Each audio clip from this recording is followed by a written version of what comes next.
Here's what you need to know about your local real estate market in this week's Market Update. So it remains an extremely competitive market right now. We have extremely low inventory, which is creating a lot of competition. But something I noticed about the available inventory and the type of competition recently is that, as we had spoke about in previous weeks, the interest rates, the mortgage interest rates, while they have come down a little bit over the past few weeks, are still significantly higher than they were a few years ago. And what that has caused this huge shortage of inventory.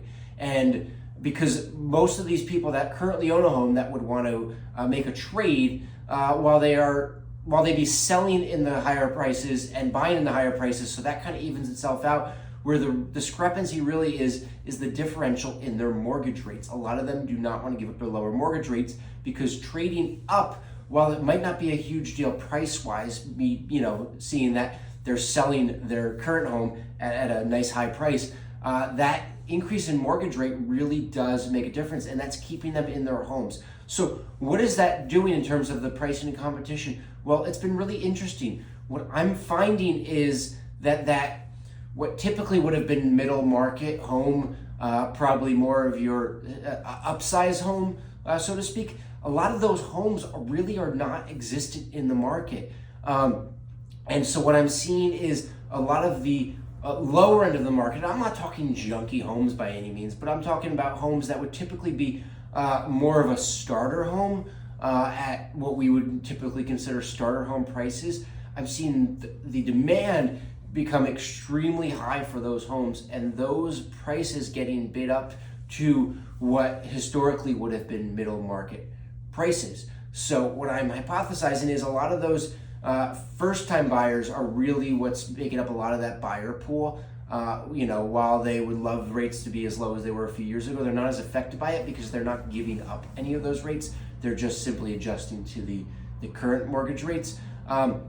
But that buyer pool would have normally been spread out over a wider variety of homes, from what would typically be a starter home to some homes that, even though they'd be a first-time buyer, wouldn't be considered as much of a starter home. They might stay in longer. Well, those buyers that would normally be starting at a higher, caliber, I guess you could say, now that it's a competition, they are now competing with the lower end of those first-time buyers for those starter homes, and they are bidding them up to really competitive prices that would normally be associated with that more middle market upsize home.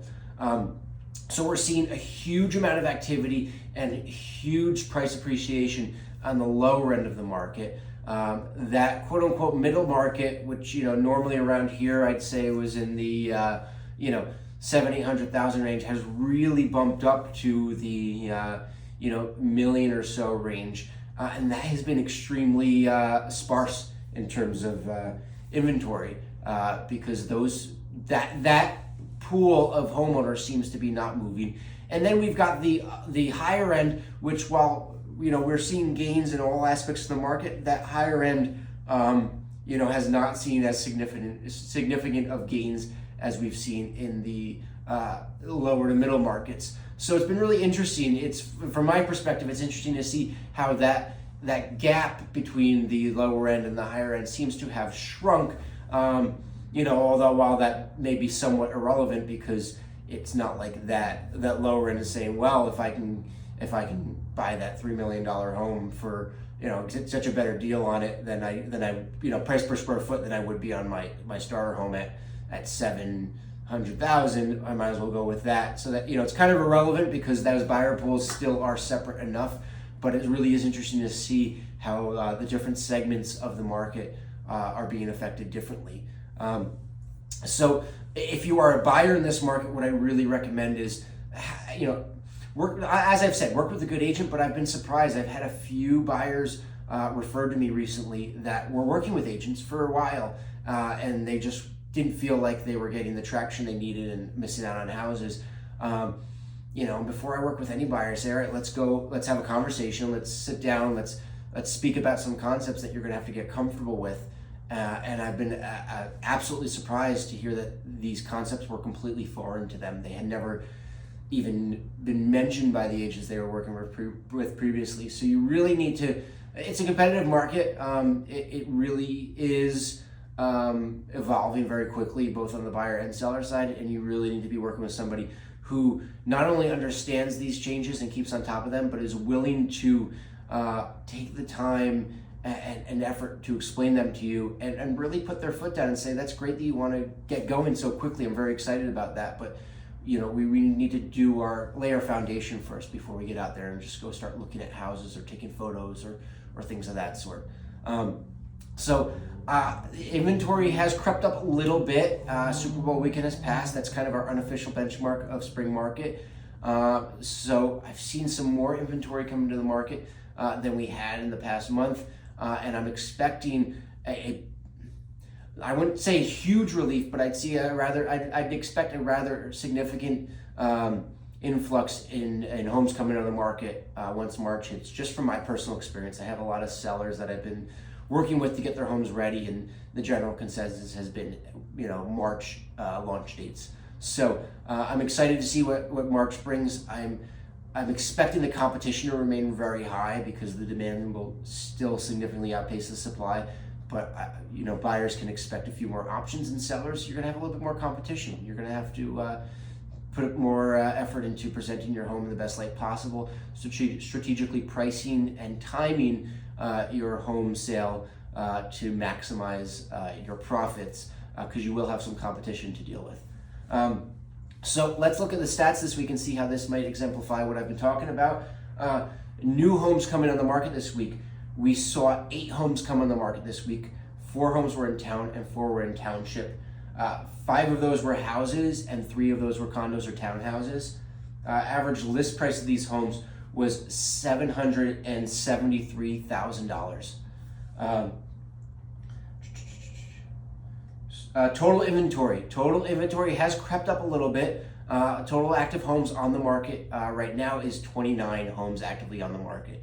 Now, compared to the last few weeks, it seems like, oh wow, that's a pretty good number. But if you look at what we've been talking about for the past year or so, even dipping down into the 20s was kind of scary when we first started to do that. So the fact that we are still in the 20s is, just shows that even though we've seen a little bit of relief, it's still extremely tight market. And while I would expect to see those active homes tick up a little bit over the next few weeks, keep in mind that even if we get up to the 30s and even touching the 40s, that still is a low number and still signifies a significant seller's market. Sold homes. We saw 5 homes sell this past week. Average list price of those homes was $905,000. Average sale price of those homes was $885,000. So this past week, homes actually sold below list price, about 2% below list price. That is a little surprising to see, but keep in mind that is only 5 homes, and we saw a little bit of delay. So that is more likely indicative of homes that went under contract over the holidays. Average days on market for those homes was 28 days on market. So that's another indicator. If we look at the past few weeks where those sale prices were significantly above list price, those days on market were, around a week.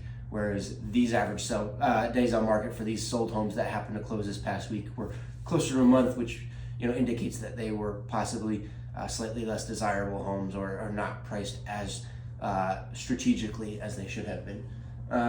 Under contract homes. This week we saw 4 homes go under contract.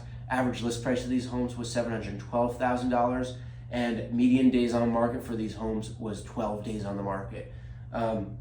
So something to keep in mind. Don't be fooled by the sale to list ratio from this week. From what I'm seeing on the front lines, I'm working with a lot of buyers and a lot of sellers. I'm seeing the offers that are being submitted. I'm seeing the amount of offers that are being made on all these homes, and I'm seeing the prices that they are going for. And I can tell you they're selling right now significantly above list prices. So in about a month or two, expect to see some rather high sale to list price ratios as these deals being put together these past few weeks and these coming weeks start to close and show the true colors of the spring market. So I really have been appreciating all the feedback, not only in the comments and messages, but I've seen a lot of you flag me down in person and comment and provide very valuable insight and feedback into the videos that I've been providing to you. So please do continue to do that, and I'd be happy to share more with you in the coming weeks. So thanks for checking in, guys, and I'll catch you again soon.